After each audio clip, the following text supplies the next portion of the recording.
So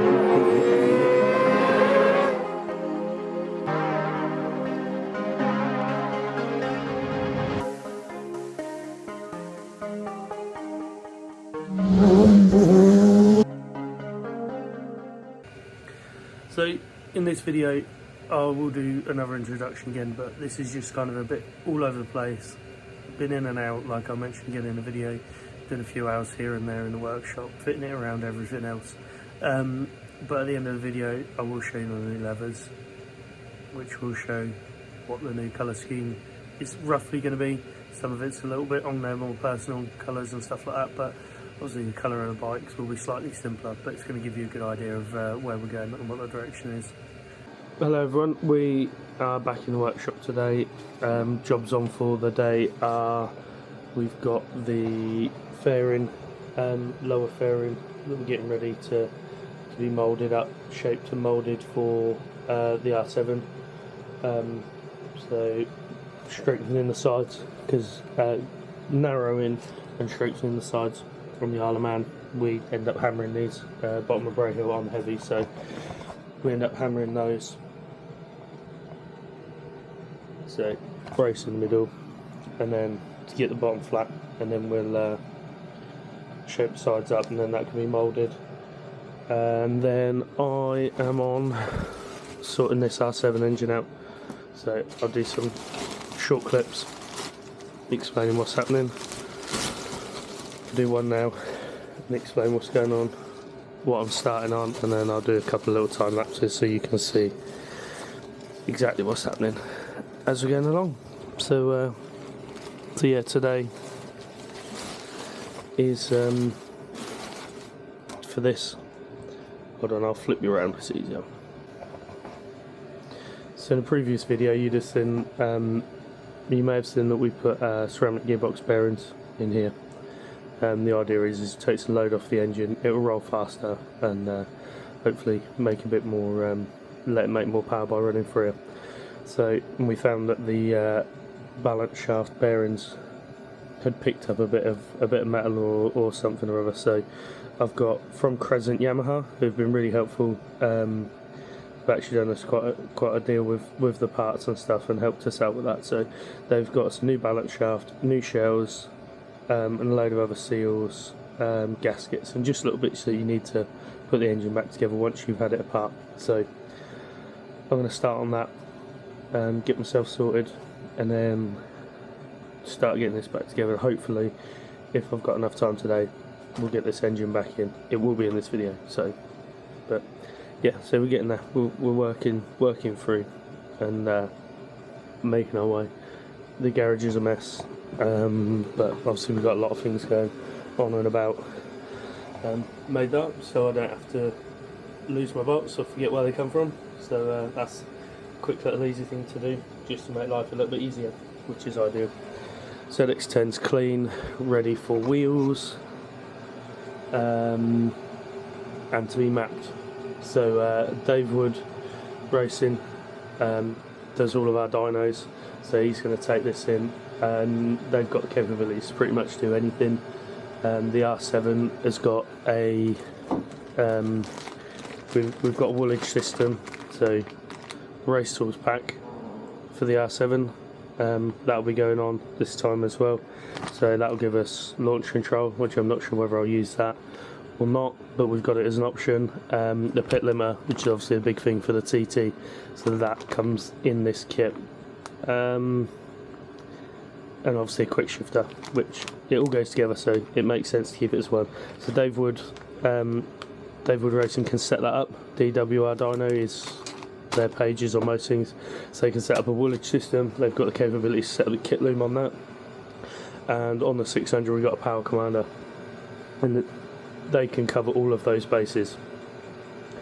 They do help us out, so obviously I want to try and promote them. So if people watching this are in the area or know of Dave Wood, even if you're not in the area, he's worth a travel. He's an experienced racer, both of them are, Dave Wood and his son Dave Jr. They're both experienced racers, so they know what they're talking about, and they're not full of shit. So they're good people to go to get your bike sorted. So yeah, let's jump on this let's jump on this engine now and get on with something constructive.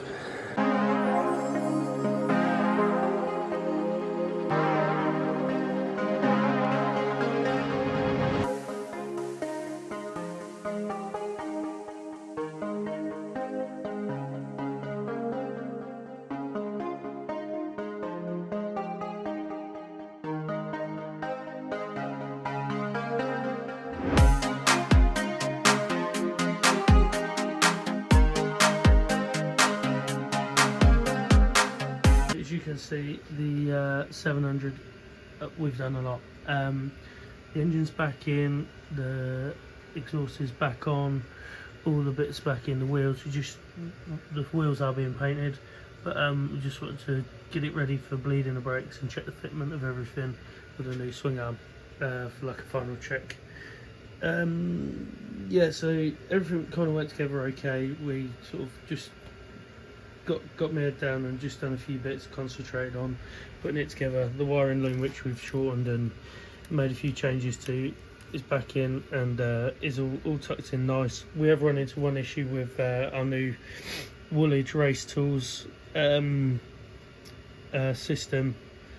The previous owner of the bike obviously did a little bit of work to the wiring loom, chopped some of the wires out which weren't needed, like the lights and things like that. So obviously they come out. That's the Woolwich Race Tools, which is quite a simple system, and again, it's not an advert for them, but it's actually really good. What it does, we're yet to try it, but from what it says it does with launch control, pit limiter, obviously, which is necessary for us, and your quick shifter, for not a lot of wiring and adding in, is pretty clever. You do need to buy this this piece, which I think was around $4.50, and then it plugs in, and then you have this patch lead as well. Sorry, the paperwork's on it, but you have this patch lead. So this is the patch lead, which then goes into, if I can flip it over, which then goes into the ECU. Can't really see it well there, but yeah, that goes into the ECU, and then that allows you to map it. But what the issue we come up with was, because some of this aluminum had been taken apart, on this side of the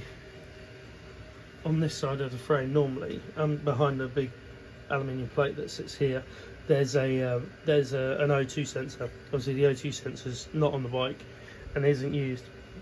But what the Woolwich system does is it goes in through the O2 sensor, the backup to the ECU and everything, O2 sensor plug, and then you go into the ECU with a Woolwich tuner. You can buy all the stuff yourself, but we're obviously using Dave Wood Racing, who we've used for the last couple of years, and he'll go into there with the Woolwich system, open up the brains of it, and then get the pit limiter wired in or programmed in, because it'll already be wired, launch control and a quick shifter will all be set up then. So that's kind of how that's gonna work. It's quite a clever little system. Like I say, it does become a little bit pricey if you wanted to map it up yourself, but then when there's plenty of Woolwich people around, again, like Dave helps us out, and they know what they're at. So it's one of those things that you could learn how to do it, but what's the point when you've got decent people who are able to do it, and for a small amount of cost. The bike's got to be dynoed anyway when you put these things on. So why not do the work? So yeah, so it's back together. Bodywork stuff is still in process, so that's the belly pan. We took the corners off, and that's in final finishing, like rubbing down, so that's not too far off being then coated and ready to be moulded. Next job is getting this finished and getting some shape in this front. We're still waiting on the fairings for ZX10, and sorry you can't see a lot of the bike or perhaps understand a lot of it because of the mess, but we are tight on space. So yeah, so fairings will hopefully be sent out next week, but we don't know. And Yeah, and 600 Fairens are in France somewhere. The company they've been as helpful as they can be, but they sent me a link to a French website, French postal website, so I can't track it. I'm just waiting to hear from customs of what we've got to pay. So that's a pain in the ass, but we get in there and hopefully we'll have those for the knee shape bike, and then yeah, that'll be the last sort of little bits. I'm painting wheels as well myself, so they actually look okay. Right, so we've jumped back home now, and I've got the levers on. I was just going to show you them normally or just hung up, but I thought why not put them on. So yeah, here they are.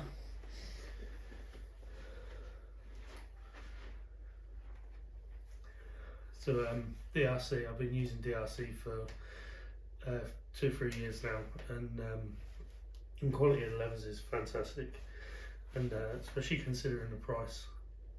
It's interesting to see. I haven't had a set for 2 years, obviously because we buy the sets, but the changes they've made, small things like nice little radiuses on cuffs, the zips are a lot nicer, more protection further down, and they are fully rated. The way the printing's nice as well. Obviously we've gone a lot brighter. This is a kangaroo leather seat, so it's a lot lighter than the cowhide ones, but yeah, it's I really like them. I'm quite a fan of the suits, to be fair. They make a good quality suit, and they're at a sensible price, so yeah, there you go. Hope everyone likes them, and don't forget to like and subscribe.